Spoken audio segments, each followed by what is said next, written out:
Fusebox.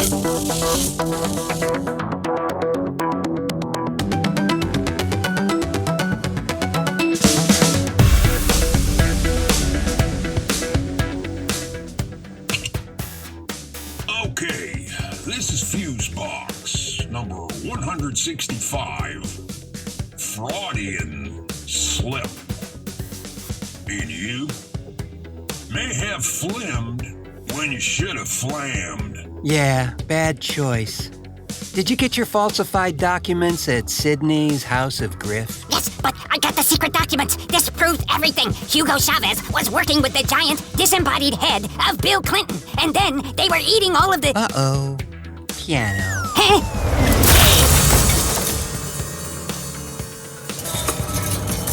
Hello, friends, and welcome in to this, the 165th edition of Fusebox, spuriously entitled Fraudian Slip. And I'm your guilty but conducting my own investigation at the same time, really, I mean it, host, Mark Rose, and over there, awash in the amber glow of twinkling LEDs, is the bamboozled by no one, but always hustling for a better signal-to-noise ratio. The Viscount of Volume, Milt Keynes, everybody. Well, thank you kindly. Hey, man, we almost didn't get to do this thing. Yeah, that is absolutely correct. We, like so many others around the country, have been plagued with random power outages, and boy, we had a couple of nasty spells there. Yeah. Well, I remember calling you on Sunday night, kind of checking in. And yeah, and by the way, I appreciate that, Mr. Keynes. I truly do. Well, I already know that when it snows, you can't get out of that driveway with the pitch it has. Yeah. And we had about a foot or so of snow over the weekend, so thought I'd better check in to see if you'd maybe, hung yourself or maybe tried to eat the Japanese pocket squirrels, just out of desperation. Heaven forfend, Mr. Keynes. This is clearly not an option. Although, Milo has put on a pretty healthy winter bulk lately. Aren't they fun? So, no, I was just checking if we were all set to record this thing, and glad I did. Yeah, smart and thorough, Mr. Keynes. Yeah, I had no power here. It went off like 5:30 or so on Sunday evening, and then about 2 hours later it came back up for about an hour, and then went out again for 19 hours. So you froze your ass off. Pretty much. I mean, it was like, 50 degrees in the house, but it felt like 20 degrees. There was a bit of a breeze out there, too, which kept reminding me just how damn irritating this thing was. Oh, I lucked out, bro. I don't know why. There were folks all around me that went dark, but the street I'm on and a few blocks either side, they were fine. Because, like you say, it was like 23 degrees out there. Yeah, evidently, power lines were so covered in ice in some areas that they just fell right over. As a matter of fact, our buddy, Jeff Pollard, he didn't have power for 3 days. So, this is a mess. Just another mess to have to deal with on top of all the other messes going on right now. Yeah, we're still lucky, though. There are parts of this country that are having one storm after another hit them, and it's... Yeah, it's true. Yeah. Oh, and by the way, our fearless leader on this channel here, and just a prince of a guy, by the way, Frank Edward Nora, every month or so hosts this thing called Exit Ramp, which is a kind of a free-for-all program featuring program hosts and other people as well, which he then hosts on a Zoom session and then later posts that audio-only portion on the Overnightscape Underground channel, which, by the way, can be found at onsug.com. Mm-hmm. And then just look for Exit Ramp. This one was called Acid Wash, I think, yeah. Well, on that call, we had folks from England, Norway, Scotland, Wisconsin, New Jersey, and Texas. And, of course, yours truly here in Oregon. Every one of these folks had some snow story to share. Texas, too, and Chad, who was on the call, is from Frisco, Texas. It wasn't quite as horrendous as it has become at that time, but it was getting there, and he had a bizarreness to share as well. Well, I suppose it happens there on occasion, but it's just not what you first think of weather-wise for Texas. No, you don't. So the idea that every point of origin on that call was impacted by the same weather is kind of alarming, actually. Now, you were here in 2008, right? Yeah. Yeah, that was our first, or at least my first, massive dump of snow. So many feet of snow that time.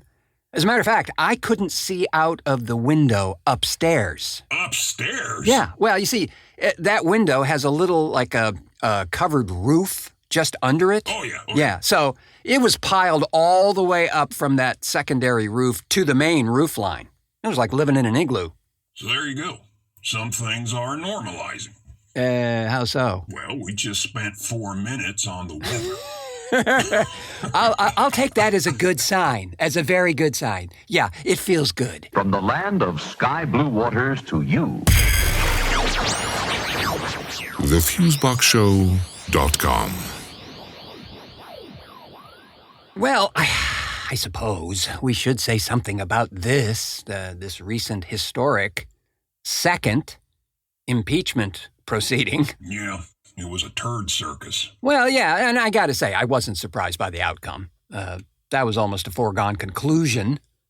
But there actually were some rather grand moments in that proceeding. I thought the managers crushed it myself. Really did. Yeah, their presentations were outstanding. And frankly, how could it not be? We all witnessed that insurrection attempt firsthand, pretty much, which is quite rare for proceedings like this. Usually the allegations and so forth are based upon events not usually out in the open like this. Yeah, nothing closed door about this mess. Even the Capitol door was forced open. Yeah. What I was glad about was that at least all of the evidence and the support materials and all that stuff was read into and became part of now the congressional record. So it's there as part of a historical chronicle. Of course, also in there will be the ass clown defense attorneys. One guy, he clearly didn't know what side he was on. Well, I think he was honestly blown away by the opening arguments from the House managers. I mean, he said as much. Of course, then, he also tried to put everyone in a coma by detailing for 3 hours how he organizes his manila envelopes. Yeah, it sure felt like it. That Michael Van Underwear guy or what? Vanderveen. Yeah, whatever. He was like one of those guys who gets all wound up over something no one said. You know what? Mr. Keynes, that's a trend. Creating a false statement, then taking that false statement and parading it all over hell is what's going on these days. Isn't that how we got here in the first place? Yeah, exactly. Voter fraud. Cannibal pedophiles from planet Nebulaxative 9. And by the way, did you know there are tiny aliens living in the dishwasher?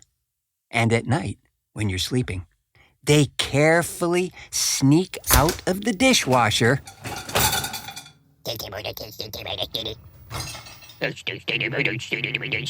and slide down the estranged and desiccated spaghetti tendril,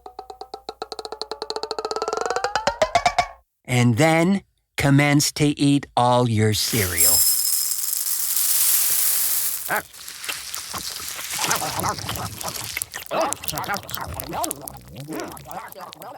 Is that where all my Weetabix went? See? We could just start a cult. Yeah, call it Snore Anon.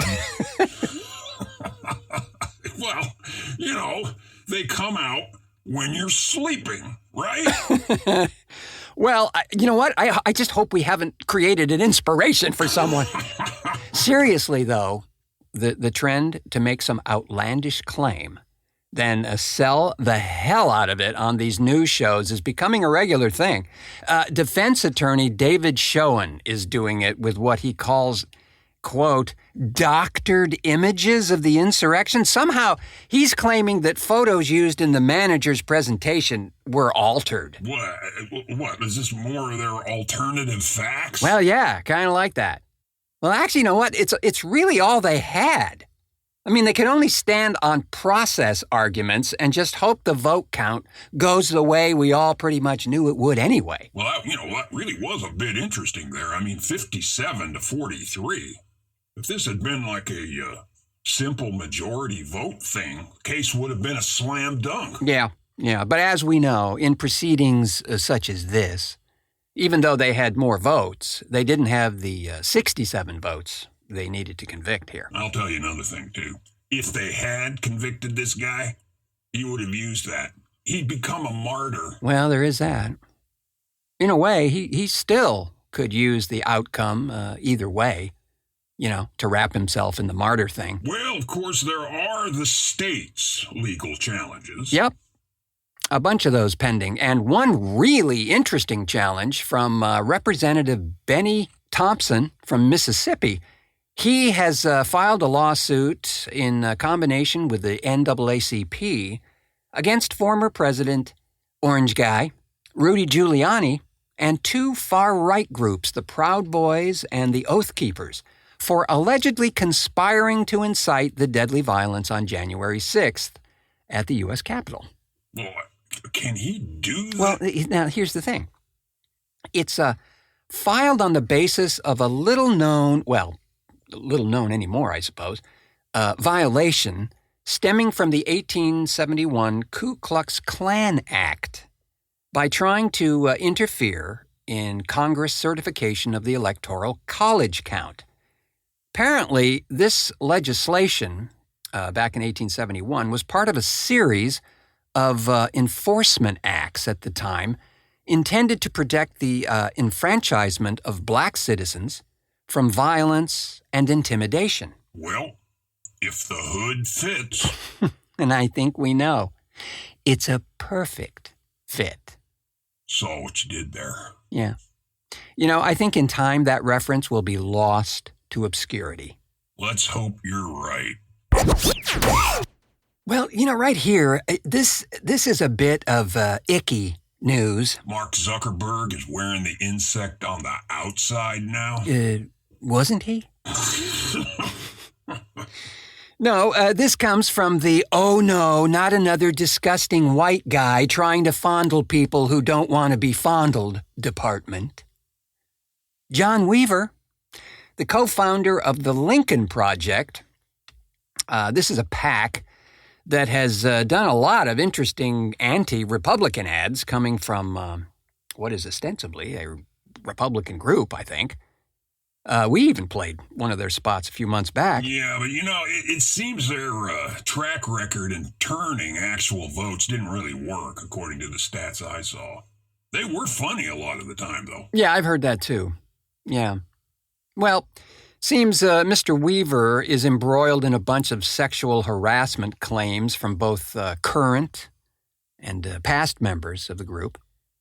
The allegations are so widespread now that Steve Schmidt, the other co-founder, along with several other core folks, have all resigned, leaving the future of this PAC a little hazy, as the funding has also scooted out the cat door. I seem to remember reading that this guy had a reputation for this going way back.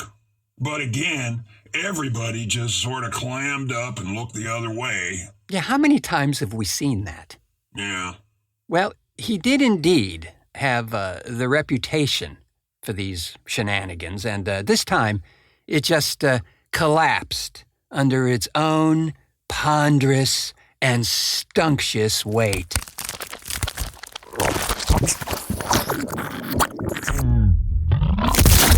Yeah, this is where that cancel culture thing becomes a double-edged sword. Yeah. I mean, hey, sometimes you do just need to be fucking canceled. If you're a creep like this who gets off on sleazing up guys who aren't interested and you hold a high position, whatever that might be, then, yeah, you're out of here. And that is what seems to be happening here.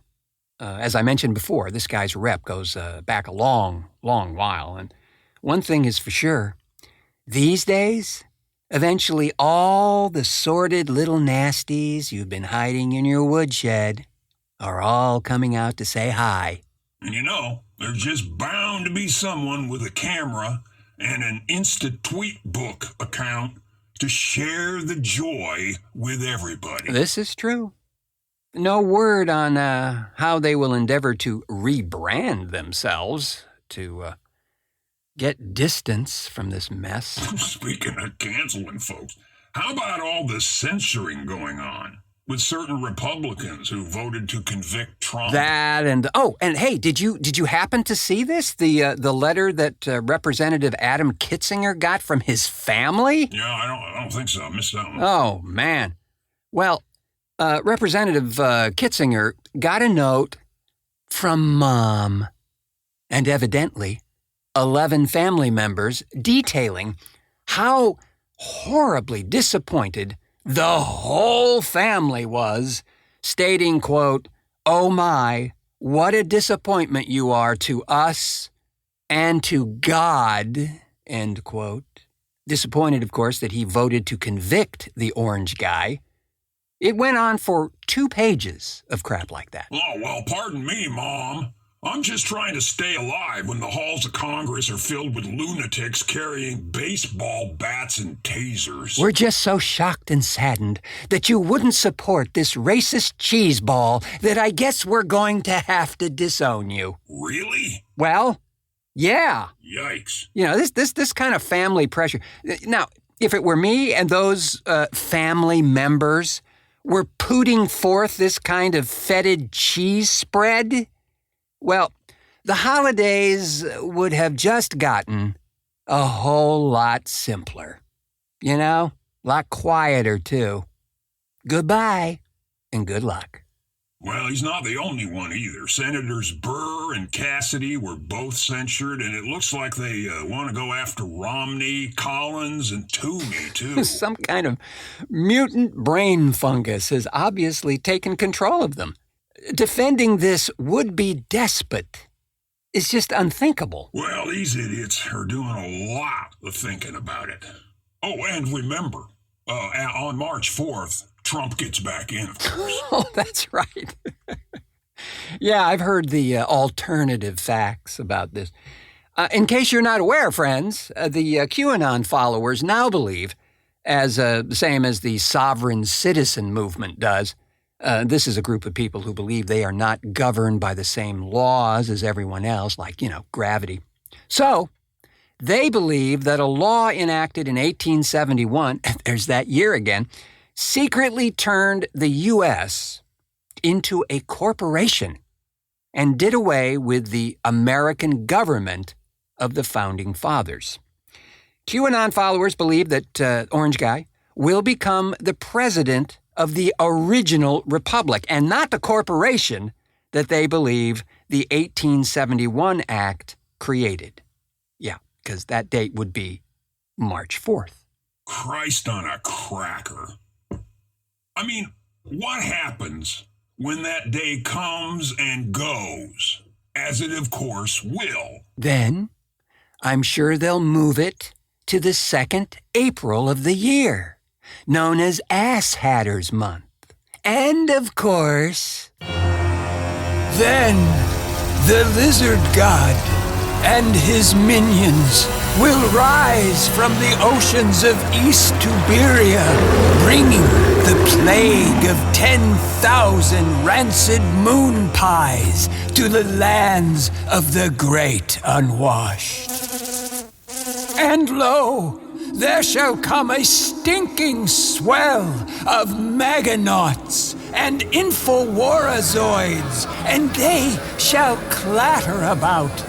And there will be much gnashing of teeth and Viking helmets. And it shall come to pass that there, lurking in the fecant sludge, the oozing froth from the toxic pool of Q, yes, there in the inky undulating blackness, they shall find the truth, the true word.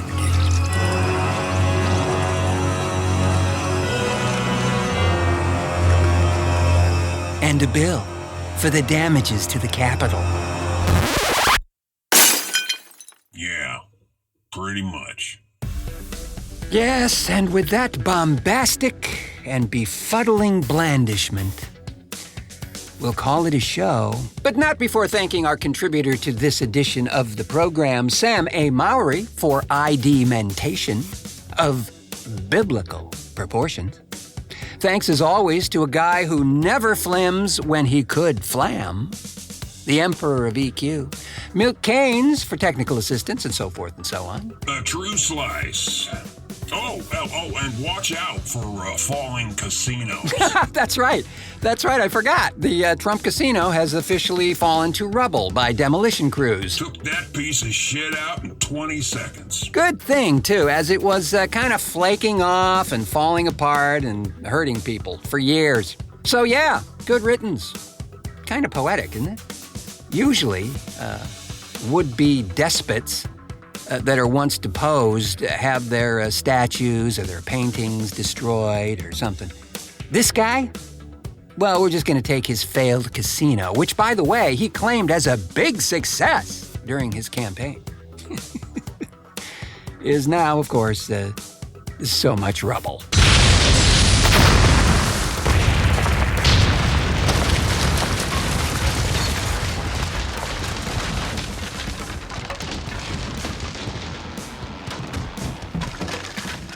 So it goes.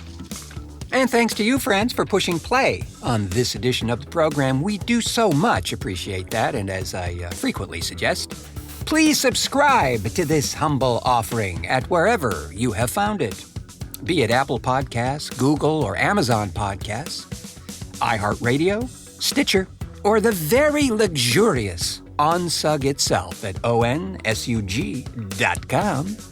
Makes receiving this show absolutely effortless. Well, there is some effort. I mean, you do have to push the play button, but you know what I mean. I have been your double-dealing only because the cards are stuck together, no, really, host, Mark Rose, saying, until our next cartoon.